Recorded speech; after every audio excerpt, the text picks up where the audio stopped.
Hi friends, I was just going back in my videos, looking at like thumbnails and all that good stuff, and I realized that my last bee attack update video was about a month ago, and that was 30 days after. It was called 30 days after the attack.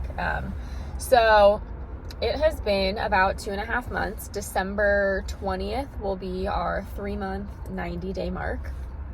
And I just wanted to do a little update because I think physically I am pretty much 100%, healed.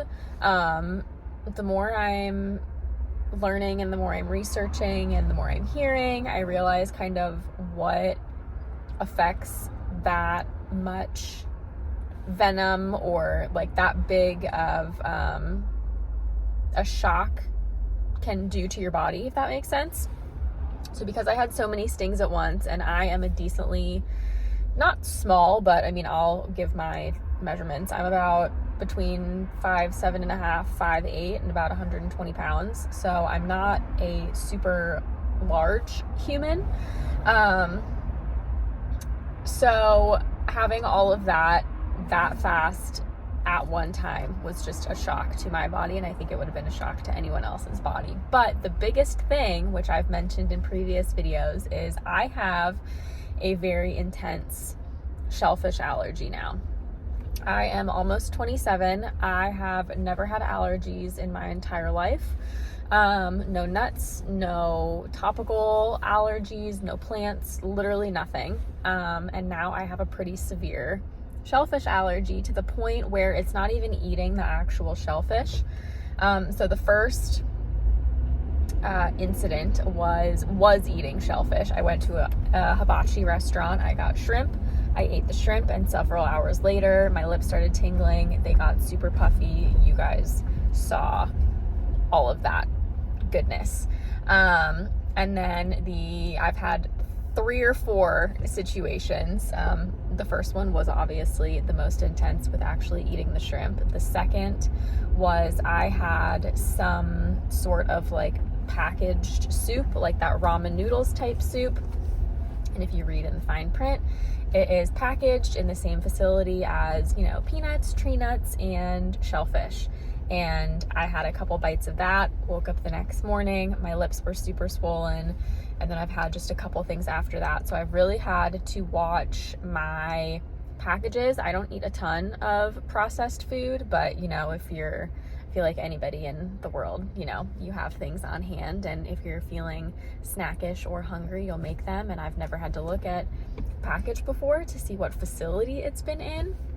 I made homemade chili about a week ago, and instead of seasoning it myself, I used a pre-packaged like chili seasoning pack, and I'm pretty sure that was manufactured in a shellfish facility. I read the ingredients, and because it was all normal spices, I didn't think anything of it, but woke up the next morning with super swollen lips. Now thankfully I can take one Benadryl, and within about an hour and a half, I am completely back to normal. So I have no other symptoms. My throat doesn't close up. I don't feel itchy. It's literally just, it goes to my lips. I get fake lip filler, which looks horrendous for a couple of hours, pop a Benadryl, and I am back to normal. But it is crazy that it can bring on allergies. Now, I've talked to a couple other people who say that they have they either know someone or it's happened to them where they've experienced either having kind of a traumatic bodily experience like this, which brings on allergies. And I've also heard of people who have had allergies and then they had something traumatic happen to them and the allergies went away. So it just proves that your bodies are very interesting, but I'm having to deal with this now.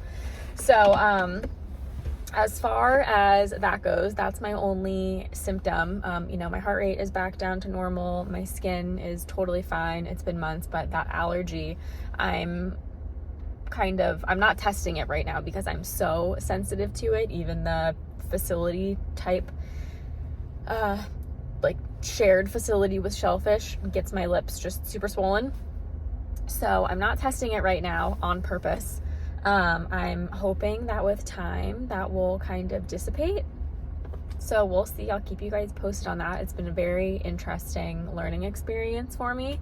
I would say my comfort level with the bees is finally back where it used to be. In the previous video, you'll see that my neighbor had some bees that I went to go look at and took back to my house and combined with my hive, and that I think was the best thing for me. I was out there for about an hour, just myself, which I should know better, but I had Benadryl, I had like all the necessary things, and I knew that if it got to a point where they were in a frenzy, I would leave. I was completely suited up, I was completely taped up, all of my entrances were completely solid, so no one could get in. But that really pumped up my confidence level again.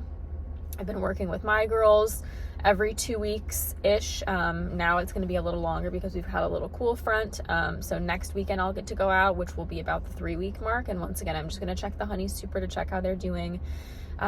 We've had temperatures down to like the 40s, and I still, as long as it's sunny, I still see the girls out collecting pollen. So definitely confidence is back up. Traumatizing experience. That video went a little more cuckoo than I thought it was going to. Tons of comments, tons of views. Some people love it and can not love it, but some people appreciate the video and can relate to it. Some people think that I did it on purpose to get views. Let me tell you, that is not the way to get views on YouTube. I highly would not recommend to anybody to do that. Like I said, fight or flight mode. I always have a smoker with me now. I always tape up my suit now. I'm going to invest in a better bee suit so I don't have to have duct tape all over the place. But you know, you live and you learn, and you make do with what you have. So I am so excited for spring with the bees. I, like I said, have learned a ton. I now have this shellfish allergy and my confidence is boosted. So I'll take what I can get. So yeah, I just wanted to come on here and update a little bit because I realized it's now been several months since that initial video was posted, letting you guys know what had happened. So those are my thoughts, those are my updates. I'm still going to continue to do it. Obviously, most of my videos are bee related now, but I am so excited to kind of get through our winter, which is colder than expected. And this will be my first full spring with the girls. So I think they are just going to absolutely rock and roll this spring. So I'm learning a lot. I appreciate everybody's feedback and comments. I'm learning so much just through you guys as well, people who have done it. I'm finding other newer beekeepers that are getting into it that found my channel. So I love now that I can give back a little bit. I always disclaim I am not a professional by any means. I am still very new, but I'm learning a ton. And if my mistakes or knowledge can help somebody, I would love that. So I just wanted to update a little bit. I know these long talking videos aren't everybody's favorites, but I feel like they're necessary sometimes. So thank you guys for watching. Thank you guys for following along, and I will see you in the next one. Bye guys.